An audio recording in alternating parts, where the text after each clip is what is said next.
Merchant navy profession में आने के लिए इतना इजी नहीं होता है। चाहे आपके पास पैसा हो या आपके पास में अच्छी मार्क्स स्कोरिंग हो, पर सबसे इम्पोर्टेंट चीज होती है मर्चेंट नेवी कैरियर में आने के लिए, वो है आपको मेडिकली फिट होना। आप जो है मेडिकली फिट हो, आपकी जो मेंटल और फिजिकल हेल्थ हो वो जो है फिट होना चाहिए मर्चेंट नेवी कैरियर में, तभी आप जो है मर्चेंट नेवी प्रोफेशन में आ सकते हो। नमस्कार दोस्तों, मैं हूं अमर छेत्री और आप देख रहे हैं मेरे चैनल मर्चेंट नेवी ऑफिसर।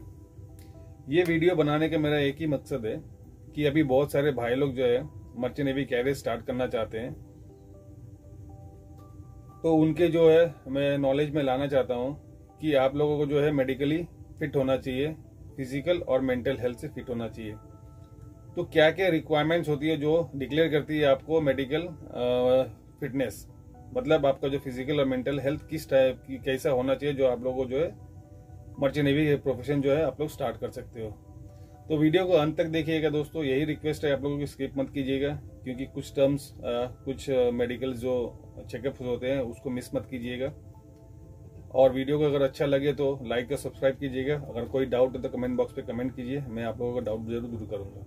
तो चलिए दोस्तों वीडियो को स्टार्ट करते हैं। फिर सबसे पहले इंपॉर्टेंट चीज है कॉन्स्टिट्यूशन। कॉन्स्टिट्यूशन का मतलब है जो आपका बॉडी जो है मेडिकली फिट हो।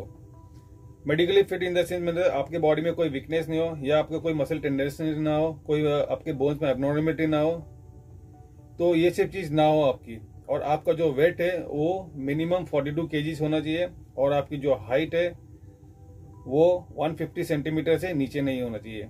तो ये बेसिकली जो है आप लोगों को याद रखना चाहिए कि आपका हाइट जो है 150 सेंटीमीटर से ऊपर हो, आपका बॉडी वेट जो है 42 kg से ऊपर हो। बट कुछ जगह में लिवाई दिया जाता है तो 1-2 kg इधर उधर होता है और 2-4 सेंटीमीटर इधर उधर भी होता है। तो बट बेसिकली ये एवरेज रेंज में आप लोगों को होना चाहिए मर्चेंट नेवी प्रोफेशन में आने के लिए, मेडिकली फिट होने के लिए। तो जो है स्केलेटन सिस्टम, स्केलेटन सिस्टम का मतलब है आप लोगों का जो शरीर में जो हड्डियां हैं वो हड्डियां किसी भी जगह में हड्डियां का डिफॉर्मिटी ना हो, आपके चेस्ट के साइड में कुछ टेंडेंसी ना हो जिसके कारण आपका जो है शोल्डर वगैरह कुछ है यहाँ का बोन्स निकला हुआ हो, या आपकी जो फुट है या नी है वहां पे कोई भी आपके बोन का जो है डिफॉर्मिटी ना हो, आपके जो कहीं पे मेजर फ्रैक्चर्स या तो कहीं पे आपको स्टील रॉड वगैरह डाला हुआ ना हो, आपकी जो बोन स्ट्रक्चर हो वो नॉर्मल हो, कहीं से भी जो है बोन में कोई प्रॉब्लम ना हो या कोई वीकनेस ना हो। तो ये सब आपको ध्यान रखना पड़ेगा स्केलेटन सिस्टम के लिए।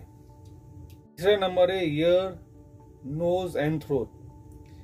ईयर जो है आपका प्रॉपर इम्पेयर्ड हियरिंग रहना चाहिए, मतलब आपका जो है कान जो है बराबर सुनना चाहिए। कान जो है मिनिमम 30 dB इसमें से आपको लोग सुनने की शक्ति होना चाहिए मिनिमम, और इसकी जो एवरेज है वो 40 dB होती है। और आपकी जो डिस्टेंस है 5 मीटर डिस्टेंस से आपको जो है विस्पर का साउंड सुनाई मिलना चाहिए। थ्रोट के बारे में मैं बताऊं तो आपको कोई एक्स्ट्रा ग्लैंड दिखना नहीं चाहिए थ्रोट में, टॉन्सिल्स की प्रॉब्लम नहीं होना चाहिए, ठीक है। आपकी जो दांत वगैरह है वो प्रॉपर होना चाहिए, कहीं ऐसा डिफॉर्मिटी टूथ ना हो जिसके कारण आप जो मेडिकली अनफिट हो सकते हो। तो ये सब चीज आप लोगों को आप लोग जो है ध्यान रखिए कि आपको जो ईयर, नोज, थ्रोट है वो जो है प्रॉपर फंक्शनिंग में है और ये जो है नॉर्मल रेंज में है। चौथा जो है स्पीच। स्पीच का मतलब है जो आपको बात जब करते हैं आप, तो आपकी बात में कहीं पे भी स्टैमरिंग ना हो, मतलब आप बात करते हुए हकलाए नहीं। अगर आप हकलाते हो तो इस प्रोफेशन में आने की सोचिए मत, क्योंकि आपको वहां पर मेडिकली जो है अनफिट हो सकते हो आप। तो जो बोले तो लिम्फेटिक सिस्टम। लिम्फेटिक सिस्टम का मतलब होता है कि आपके जो गले या शरीर में किसी भी जगह पे जो है एक्स्ट्रा ग्लैंड की जो है फॉर्मेशन ना हो, मतलब आपको जो है गले में या तो गाल में या तो हो गया आपका चेस्ट में या तो आर्मपिट्स में वगैरह कहीं पे भी एक्स्ट्रा ग्लैंड मतलब फूलना ना हो, वहां पे एक जो ट्यूमर टाइप की जो गोली टाइप की बनती है वो ना हो, एक्स्ट्रा ग्लैंड का जो फॉर्मेशन ना हो। अगर आपके शरीर में इस एक्स्ट्रा ग्लैंड का फॉर्मेशन है तो उसका ट्रीटमेंट कीजिए इस प्रोफेशन में आने के बाद में। अगर वो मेडिकल में दिखता है एक्स्ट्रा ग्लैंड तो आप जो है मेडिकली अनफिट हो सकते हो। बात करूं तो है कार्डियोवैस्कुलर सिस्टम, मतलब आपकी जो है चेस्ट की जो है कार्डियो की टेस्ट, मतलब आपकी जो है हार्ट प्रॉपर फंक्शन करना चाहिए, आपकी ब्लड प्रेशर जो है नॉर्मल रेंज में होना चाहिए, सिस्टोलिक जो है वो 150 से ऊपर नहीं होना चाहिए, और डायस्टोलिक जो है वो 90 से ऊपर नहीं होना चाहिए। तो ये चीज़ आप लोग को ध्यान रखिएगा कि आप लोग जो है ब्लड प्रेशर के रोगी ना हो, और आपकी जो है बॉडी में कुछ हार्ट्स या तो रिलेटेड कोई प्रॉब्लम नहीं है, आपको ब्रीदिंग का प्रॉब्लम नहीं है, आपको अस्थमा नहीं है। तो ये सब चीज़ होने से आपको जो है मेडिकली अनफिट होती है। बोलूँ तो रेस्पिरेटरी सिस्टम्स, रेस्पिरेटरी सिस्टम का मतलब होता है आपका जो सांस लेने का सिस्टम्स। तो यहाँ पे आपको कोई लंग्स रिलेटेड प्रॉब्लम ना हो, आपको जो रेस्पिरेटरी ट्रैक्स में कोई डिसऑर्डर्स ना हो, आप जो है अपनी सांस को 30 सेकंड के लिए रोक पाए, उसके बाद में जो है आपको कोई ऐसा कोई डिजीज ना हो जो आपको क्रोनिकल डिजीज ना हो, जैसे कि ट्यूबरकुलोसिस हो गया, ठीक है, और मतलब सांस लेने की तकलीफ हो गया, अस्थमा वगैरह हो गया। तो ये सब चीज़ आपको ना हो। अगर ये सब चीज़ है आपको तो आप इस करियर में मत आइए, क्योंकि आपको जो है मेडिकली अनफिट हो सकते हैं। बात करते हैं हम डाइजेस्टिव सिस्टम की। डाइजेस्टिव सिस्टम का मतलब हो गया आपकी जो पेट की जो पार्ट्स, आपकी जो लीवर है, स्प्लीन है, इसमें कोई प्रॉब्लम नहीं होना चाहिए। इसके लिए जो है मेडिकली में अल्ट्रासाउंड किया जाता है। अल्ट्रासाउंड के द्वारा अगर आपको स्टमक में कोई भी प्रॉब्लम हुआ, डाइजेस्टिव सिस्टम में कोई भी प्रॉब्लम मिलेगा, तो आप जो है मेडिकली फिट नहीं हो पाएंगे। तो ध्यान रखिएगा कि आपको जो है डाइजेस्टिव सिस्टम या तो लीवर्स में हो गया या तो स्प्लीन में हो गया, तो यहाँ पे जो भी है कोई टाइप का प्रॉब्लम नहीं होना चाहिए। बाद में यूरिनरी ट्रैक सिस्टम का हो गया। तो ये यूरिनरी ट्रैक का सिस्टम का मतलब होती है आपकी जो दोनों किडनी फंक्शनल होना चाहिए, आपकी यूरिनरी ट्रैक में कोई इन्फेक्शन नहीं होना चाहिए, आपको हाइड्रोसिल की प्रॉब्लम नहीं होना चाहिए, आपकी जो जेनिटल ऑर्गन्स है उसमें कोई डिफॉर्मेशन नहीं होना चाहिए। अगर आपको हाइड्रोसिल की प्रॉब्लम है तो आप ऑपरेशन करके ठीक कर सकते हैं, लेकिन आपको ये ऑपरेशन के बाद 1 साल का गैप देना पड़ेगा। 1 साल के बाद जो है गैप के बाद आप मेडिकली फिट हो सकते हो, लेकिन उसके लिए आपको प्रॉपर डॉक्यूमेंट्स देना पड़ेगा कि आपका ऑपरेशन कब हुआ और आपका कितना दिन हो गया ऑपरेशन करके, और आपको हाइड्रोसिल का वापस मतलब फॉर्मेशन नहीं हुआ है करके। स्किन की बात करें तो हम स्किन में जो है आपकी कोई स्कार स्किन नहीं होना चाहिए, स्किन डिजीज नहीं होना चाहिए, आप जो है कुछ मेडिसिन से एलर्जीज आपको नहीं आना चाहिए। जब आप मेडिकल के लिए जाते हो तो आपको जो है कभी कोलेरा का इंजेक्शन या टिटेनस का इंजेक्शन देता है, तो उससे आपको स्किन में कोई रिएक्शन नहीं होना चाहिए। कभी कभी बहुत सारी कंट्रीज की रिक्वायरमेंट होता है वैक्सीनेशन के लिए, तो वैक्सीनेशन के इंजेक्शन दिया जाता है, तो उससे आपको स्किन में कोई रिएक्शन नहीं होना चाहिए, और आपकी जो स्किन डिजीज भी कुछ ना हो आपको। अगर ये सब चीज़ आपकी स्किन में है तो शायद आपको मेडिकली अनफिट हो सकते हैं आप। बात है आती है नर्वस सिस्टम्स, मतलब नर्वस सिस्टम मतलब हो गया आप जो है मेंटली जो है फिट हो आप, मतलब आपको जो कोई भी मेंटल डिसऑर्डर नहीं है, या आपकी फैमिली में कोई मेंटल डिसऑर्डर की हिस्ट्री नहीं है,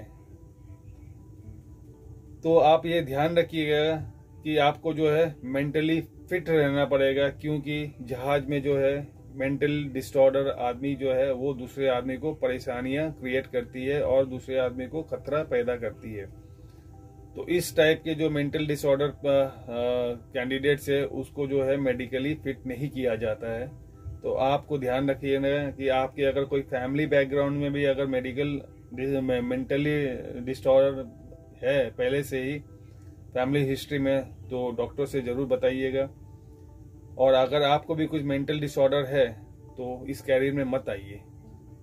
अभी आती है आई साइट जो होती है वो जो डेक वालों को लिए होती है 6x6 इन 1 बेटर आइज, मतलब एक आंख में जो है 6x6, दूसरा आंख 6x9 भी चलती है, बट कलर ब्लाइंड नहीं होगा। आपको कलर ब्लाइंड है तो आप टोटली रिजेक्ट हो जाओगे। इंजन में जो है वो 6x12 1 आई है और दूसरे में 6x18 है। आपकी जो आई साइट है वो बहुत इंपॉर्टेंट है मेडिकल में, क्योंकि यहाँ पे जो है मेडिकली जो फिट करते हैं विदाउट कलर ब्लाइंड कैंडिडेट को ही। अगर आपका कलर ब्लाइंड है तो आप जो है मेडिकली फिट कभी नहीं हो पाओगे। और अगर आपको जो ज़्यादा पावर है, अगर आप 6x9 में नहीं आते हो या 6x6 में नहीं आते हो, तो आप जो है अभी बहुत सारे जगहों में मैंने भी सुना है बट प्रैक्टिकली पता नहीं है कि लैसिक ऑपरेशन से जो आप लोग जो अपना नॉर्मल जो विजन है वो 6x6 लेके आ सकते हो। तो वो डॉक्टर से कंसल्ट कर लेना आप लोग। मैंडेटरी क्लिनिकल टेस्ट में क्या क्या आती है, देखिए मैंडेटरी क्लिनिकल टेस्ट में आती है पहला कंप्लीट ब्लड काउंट आपका काउंट करती है आरबीसी, ठीक है, मतलब टोटल ब्लड काउंट आपका होता है फर्स्ट स्टेज में। उसके बाद में यूरिन रूटीन का टेस्ट होता है, ब्लड शुगर का टेस्ट होता है, ऑडियोमेट्री टेस्ट होता है कान का आपका, मैंने पहले आपको बताया 30 dB और 40 dB मिनिमम एवरेज होना चाहिए। उसके बाद में विजन टेस्ट होता है आपका 6x6 या 6x9 डेक के लिए, और इंजन के लिए 6x12 या 6x18। उसके बाद में चेस्ट का एक्सरे होता है आपका, चेस्ट का एक्सरे। उसके बाद में आएगा आपका ईसीजी, ईसीजी से कार्डियो आपका मालूम पड़ेगा कि आपका हार्ट का कंडीशन क्या है। तो यहाँ पे आप जो है कुछ भी चीज को झूठ नहीं बोल पाएंगे, क्योंकि आपका जब मेडिकल टेस्ट होगा तो वहां पे आप पकड़े जाओगे।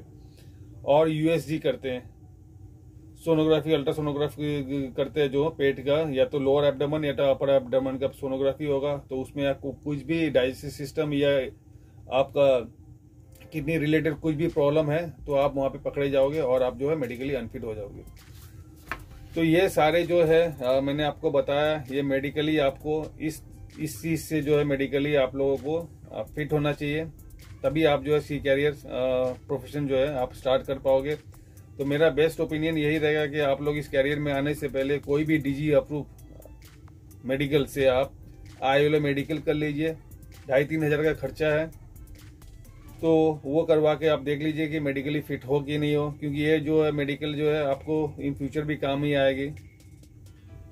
तो मेरा यही आप लोग से रिक्वेस्ट है कि कोर्स करने के बाद आपको जब पता चले कि आप मेडिकली अनफिट हो तो आपका टाइम भी लॉस होगा और कोर्स के पैसे भी लॉस होगा। तो उससे पहले जो है आप 2,500-3 हज़ार रुपया खर्चा करके कोई भी डीजी अप्रूव मेडिकल सेंटर से अपना मेडिकल करवा के अपना ये कर लीजिए कि आप लोग जो है मेडिकली फिट हो। तो दोस्तों वीडियो को अगर अच्छा लगेगा तो लाइक और सब्सक्राइब कर लीजिए, और अगर कोई भी डाउट है तो कमेंट बॉक्स में कमेंट कीजिए, मैं आपका जो डाउट है वो दूर करूँगा।